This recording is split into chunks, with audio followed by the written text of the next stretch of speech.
ಮತ್ತೊಂದು ಕಡೆ ರಾಮನ ವಿಚಾರದಲ್ಲಿ ಪಾಲಿಟಿಕ್ಸ್ ಕಾಂಗ್ರೆಸ್ ನಾಯಕರು ಯಾರು ಕೂಡ ಹೋಗೋದಿಲ್ಲ ಅಂತ ಹೇಳಿ ನಿನ್ನೆ ಕಾಂಗ್ರೆಸ್ ನಿರ್ಧಾರವನ್ನು ಕೈಗೊಂಡಿದೆ. ಈ ನಡುವೆ ಶಂಕರಾಚಾರ್ಯರು ಕೂಡ ಹೋಗ್ತಾ ಇಲ್ಲ ನೋಡಿ ಅಂತ ಸಿದ್ದರಾಮಯ್ಯನವರು ಶಂಕರಾಚಾರ್ಯರನ್ನ ಶ್ರೀರಾಮನ ಮಂದಿರದ ಉದ್ಘಾಟನೆ ವೇಳೆ ಎಳೆದು ತಂದ್ರ ಅನ್ನುವಂಥ ಚರ್ಚೆ ಇದೀಗ ಶುರುವಾಗಿದೆ. ಟ್ವೀಟ್ನಲ್ಲಿ ಶಂಕರಾಚಾರ್ಯರ ಹೆಸರು ಪ್ರಸ್ತಾಪ ಮಾಡಿದ ಸಿಎಂ, ರಾಮ ಮಂದಿರದಲ್ಲಿ ಶೈವರು ಶಾಕ್ತರಿಗೆ ಅಧಿಕಾರ ಇಲ್ಲ, ಮಂದಿರ ಟ್ರಸ್ಟ್ ಕಾರ್ಯದರ್ಶಿ ಹೇಳಿಕೆ ವಿವಾದ ಸೃಷ್ಟಿಸಿದೆ. ಇದು ನಿಜವೆಂದಾದರೆ ಶೈವ ಆರಾಧಕರಿಗೆ ಮಾಡಿದ ಅವಮಾನ. ಇದೇ ರೀತಿ ರಾಮ ಮಂದಿರವನ್ನು ರಾಜಕೀಯವಾಗಿ ದುರುಪಯೋಗಗೊಳಿಸುತ್ತಿರುವುದನ್ನು ವಿರೋಧಿಸಿ 4 ಶಂಕರಾಚಾರ್ಯ ಪ್ರತಿಷ್ಠಾಪನಾ ಕಾರ್ಯಕ್ರಮ ಬಹಿಷ್ಕಾರ ಮಾಡೋದಾಗಿ ಹೇಳಿರುವುದು ವರದಿಯಾಗಿದೆ ಅಂತ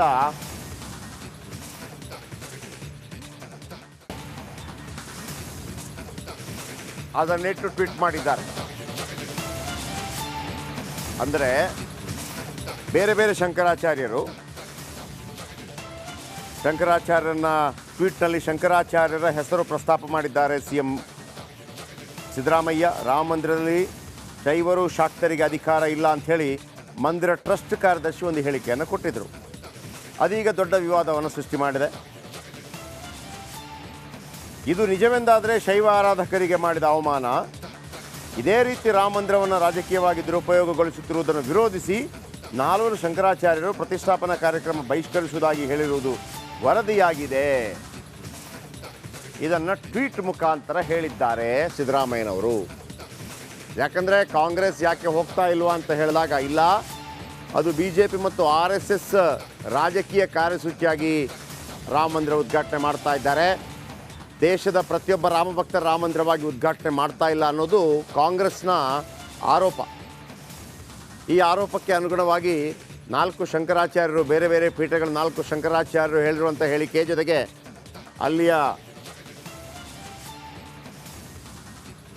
ಅದರ ಜೊತೆಗೆ ಮಂದಿರ ಟ್ರಸ್ಟ್ ಕಾರ್ಯದರ್ಶಿ ಒಂದು ಹೇಳಿಕೆಯನ್ನು ಕೊಟ್ಟಿದ್ದರು. ರಾಮ ಮಂದಿರದಲ್ಲಿ ಶೈವರು ಶಾಕ್ತರಿಗೆ ಅಧಿಕಾರ ಇಲ್ಲ. ಶೈವರು ಅಂತಂದರೆ ಶಿವನ ಆರಾಧಕರು, ಶಾಕ್ತರು ಅಂತಂದರೆ ಶಕ್ತಿ ಆರಾಧಕರು. ನಮ್ಮಲ್ಲಿ ಬೇರೆ ಬೇರೆ ಪಂಥಗಳಿದೆ.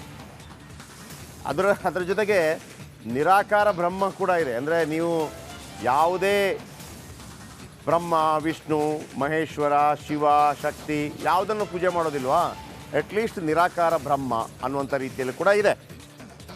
ವೇದದ ಕಾಲದಲ್ಲಿ ಅದನ್ನೇ ಬಹಳ ಮುಖ್ಯವನ್ನಾಗಿ ಪರಿಗಣಿಸಲಾಗ್ತಾ ಇತ್ತು. ಮತ್ತು ಈಗ ವೈಷ್ಣವ ಪಂಥದವರು ವಿಷ್ಣುವನ್ನು ಪೂಜೆ ಮಾಡ್ತಾರೆ, ಶೈವ ಪಂಥದವರು ಈಶ್ವರನನ್ನು ಪೂಜೆ ಮಾಡ್ತಾರೆ, ಶಾಕ್ಯ ಪಂಥದವರು ಶಕ್ತಿ ದೇವತೆಯನ್ನು ಪೂಜೆ ಮಾಡ್ತಾರೆ, ಆಮೇಲೆ ಗಣಪತ ಪಂಥದವರು, ಹೀಗೆ ತುಂಬ ಇರುತ್ತೆ ಅದರಲ್ಲಿ.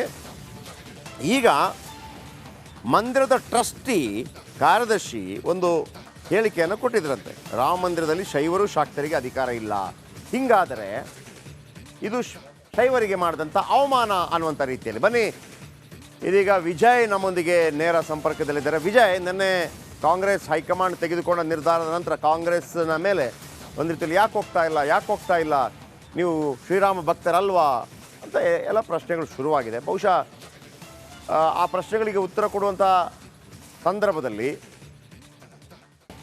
ಹೇಳಿಕೆಗಳನ್ನು ಕೊಡುವಾಗ ಕೆಲವು ಬೇರೆ ಬೇರೆಯವರು ಹೇಳಿದಂಥ ಹೇಳಿಕೆಗಳನ್ನು ಅದಕ್ಕೆ ಕೋಟ್ ಮಾಡಬೇಕಾಗತ್ತೆ. ಇದೀಗ ಟ್ರಸ್ಟಿ ಹೇಳಿದಂಥ, ಕಾರ್ಯದರ್ಶಿ ಹೇಳಿದಂಥ ಹೇಳಿಕೆ ಮತ್ತು 4 ಶಂಕರಾಚಾರ್ಯರು ಇಲ್ಲ, ಇದು ನಾವು ಹೋಗ್ತಾ ಇಲ್ಲ ಅಂತ ಹೇಳಿದ್ದಾರೆ ಅನ್ನೋದನ್ನು ಕೂಡ ಟ್ವೀಟ್ ಮಾಡಿದ್ದಾರೆ.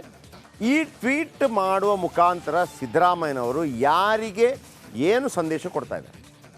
ಜಯಪ್ರಕಾಶ್, BJP ಏನು ರಾಮ ಮಂದಿರ ಉದ್ಘಾಟನೆ ಸಂದರ್ಭದಲ್ಲಿ ಆಗ್ತಿರುವಂಥ ಬೆಳವಣಿಗೆ ಏನಿದೆ ಅದು ದಿನೇ ದಿನೇ ರಾಜಕೀಯ ಸ್ವರೂಪವನ್ನು ತೆಗೆದುಕೊಳ್ತಾ ಇರುವಂಥದ್ದು.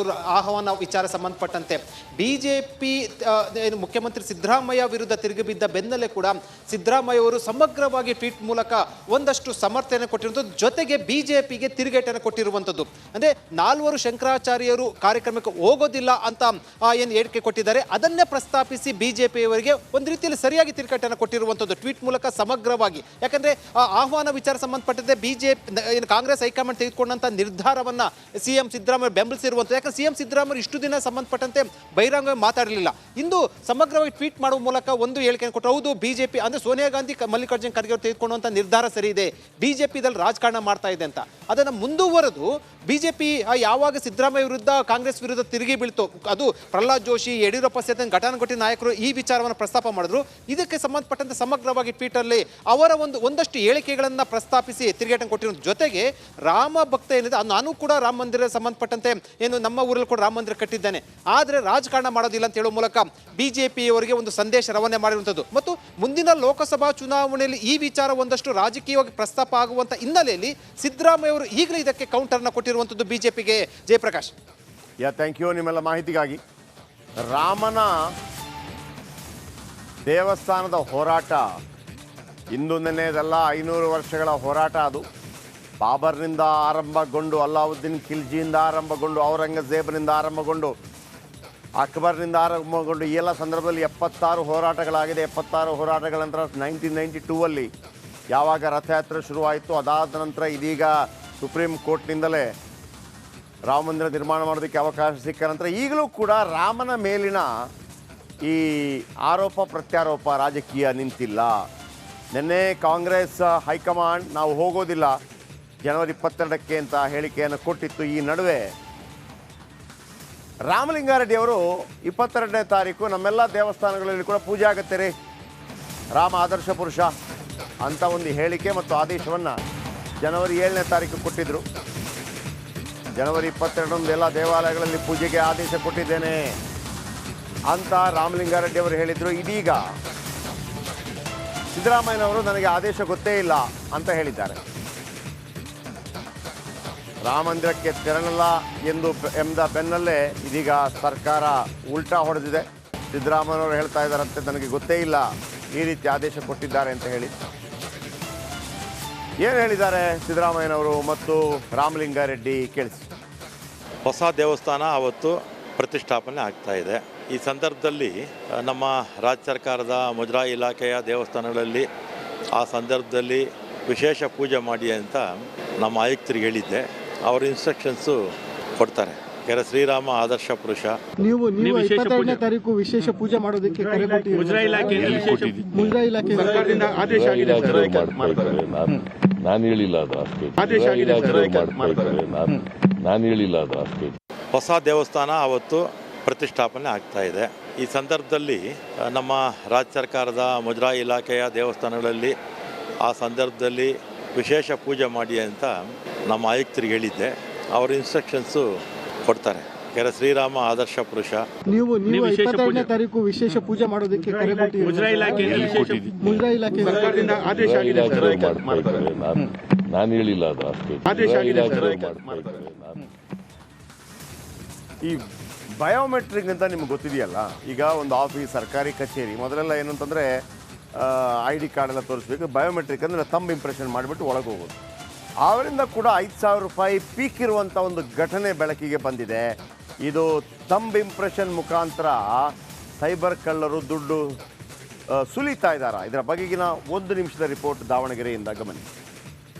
ಇತ್ತೀಚೆಗೆ ಸೈಬರ್ ಕ್ರೈಮ್ ಪ್ರಕರಣಗಳು ಹೆಚ್ಚಾಗ್ತಾ ಇದೆ. ಅದರಲ್ಲೂ ಏನು ಬಡ ಜನ ಬ್ಯಾಂಕ್ನಲ್ಲಿ ಇಟ್ಟಿದ್ದಂತಹ ಅಮೌಂಟು ಕೂಡ ಏಕಾಏಕಿ ಖಾತೆಗಳಿಂದ ಖಾಲಿ ಆಗ್ತಾ ಇದೆ. ಇಂಥ ಒಂದು ಘಟನೆ ಬೆಂಗಳೂರು ಗ್ರಾಮಾಂತರ ಜಿಲ್ಲೆ ದೊಡ್ಡಬಳ್ಳಾಪುರ ತಾಲೂಕಿನ ತೂಬ್ಗೆರೆ ಗ್ರಾಮದಲ್ಲಿ ನಡೆದಿರುವಂಥದ್ದು ನಾವು ದೃಶ್ಯಗಳಲ್ಲಿ ನೋಡ್ಬೋದು. ಇವರೆಲ್ಲರೂ ಕೂಡ ಏನಿವತ್ತು ಯೂನಿಯನ್ ಬ್ಯಾಂಕ್ ವಿರುದ್ಧ ಪ್ರತಿಭಟನೆಯನ್ನು ಮಾಡ್ತಾ ಇದ್ದಾರೆ.